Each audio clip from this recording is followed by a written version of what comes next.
Laurent, alors comment vous voyez Juan-les-Pins maintenant et comment vous le voudriez? Alors là, Juan-les-Pins, je le vois comme un gros chantier au jour d'aujourd'hui et j'aimerais bien qu'il redevienne communauté, surtout comme on nous en parle, surtout généralement par rapport à son âge d'or de l'ancien Saint-Tropez des années 50, 60, avant que ça devienne comme ça.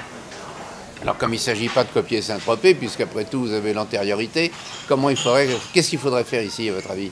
C'est une ville qui tourne autour de la musique au départ, avec le berceau du jazz. On a eu Miles Davis, Ray Charles, qui allaient tous au Provençal à l'époque. Enfin, bon, moi je pense que, moi-même quand j'étais petit, de ma tendre jeunesse, je me rappelle qu'on avait des musiciens ambulants dans la rue, on avait des chars de fleurs, on avait de la fête en fait, vraiment partout dans la ville. Et maintenant ça commence à s'estomper petit à petit.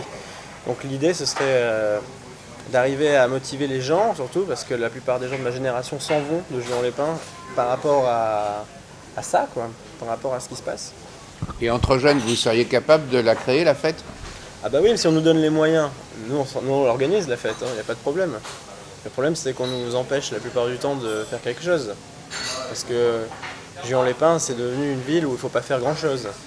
On n'a pas trop le droit de faire du bruit, on n'a pas trop le droit de faire de la fête. Donc si on nous donne l'autorisation de la faire, la fête. Ce serait quoi alors? Bah, ce serait quoi? Ce serait rendre à Juan ce qui est Juan, c'est-à-dire de la musique, des événements, de l'art, tout ce qui a trait à l'événementiel, puisque Juan-les-Pins est une ville d'événementiel. C'est là où ça doit se passer. Et vous, est-ce que vous seriez capable d'apporter quelque chose, vous et vos copains?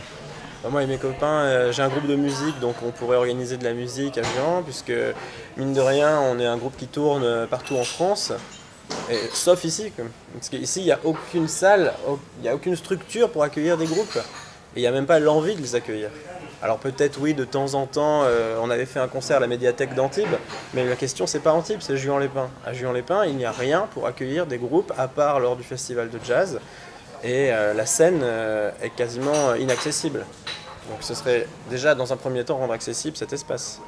Alors, vous parlez des groupes, bon, je comprends que vous ayez l'intention de vous faire connaître vous, mais vous avez l'intention de partager aussi, non? Ah, mais quand je parle de moi et mes amis en général, pas forcément des gens qui jouent dans mon groupe. Je parle de plusieurs groupes que je connais. On a Quadricolore sur la région qui est très bien, Hyphen.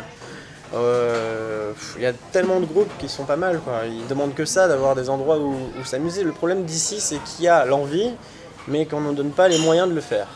Vous êtes prêt à prendre la relève, vous baissez pas les bras? Ah, moi, je suis motivé. Si on me donne une voix, je la ferai entendre.